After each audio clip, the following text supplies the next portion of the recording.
এটা আমরা ট্রেলার দেখিয়ে গেলাম। এর পরের সপ্তাহে অত্যাচার বন্ধ না হলে, প্রভু মুক্তি না পেলে আমরা 5 দিন বন্ধ করব।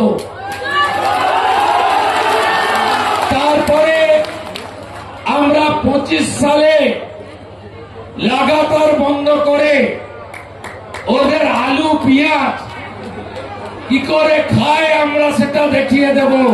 আমাদের নাম ভারতবর্ষ। আমরা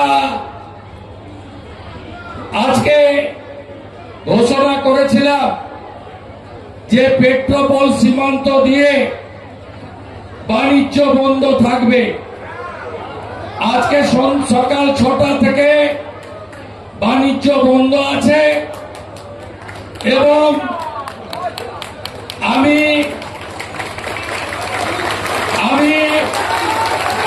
ধন্যবাদ জানাবো যে এটা 24 ঘন্টা চলবে, আগামীকাল সকাল 6টা অবধি। এটা আমরা ট্রেলার দেখিয়ে গেলাম।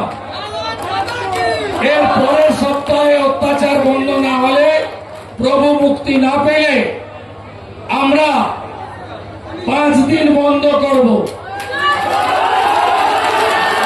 তারপরে আমরা 25 সালে লাগাতার বন্ধ করে ওদের আলু পেঁয়াজ কি করে খায় আমরা সেটা দেখিয়ে দেব। আমাদের নাম ভারতবর্ষ। ভারতবর্ষের পতাকা যারা পদদলিত করেছে, আমরা বলে যাই 71-এর রাজাকারের মতো, যেমন পাকিস্তানের আর্মি চিফ নিজামি আত্মসমর্পণ করেছিল। এই রাজাকারের নতুন বাচ্চাদের ভারত আত্মসমর্পণ করাবে এবং আত্মসমর্পণ করাবে।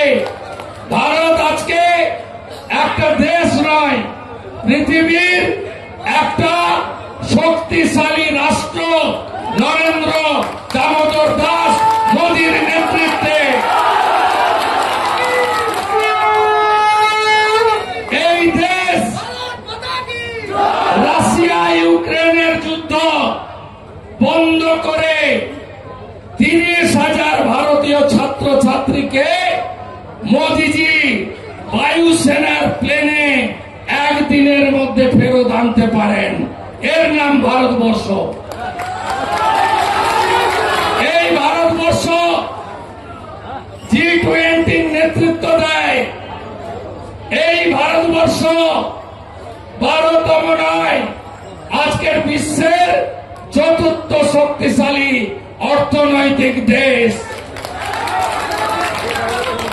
এই ভারতবর্ষ, এই হিন্দু সমাজ আমেরিকার প্রেসিডেন্ট নির্বাচনে ট্রাম্পকে জিতাতে পারে। তাই আমরা ভারতে নয়, আজকে বিশ্বের শক্তিশালী রাষ্ট্র। হাসি মারাতে অনেকগুলো শব্দ দানব রাখা আছে, দুটো যদি ঘুরিয়ে দেয় না, ভারতের বীর সেনারা ছুটে পালিয়ে যাবে এই মোল্লা ইউনূসের দল। লড়াই করবেন তো? বাংলায় হিন্দুদের এক করবেন তো? ঐক্যবদ্ধ করবেন তো? রোহিঙ্গা মুসলমানদের খুঁজে খুঁজে চুলের মুঠি ধরে বের করবেন তো? করবেন তো? জয় জয় শ্রীরাম, জয় জয় শ্রীরাম। জাগো হিন্দু জাগো। হরিচাঁদ ঠাকুর, গুরুচাঁদ ঠাকুর মতুয়া সমাজ করেছিলেন ইসলামীকরণের বিরুদ্ধে।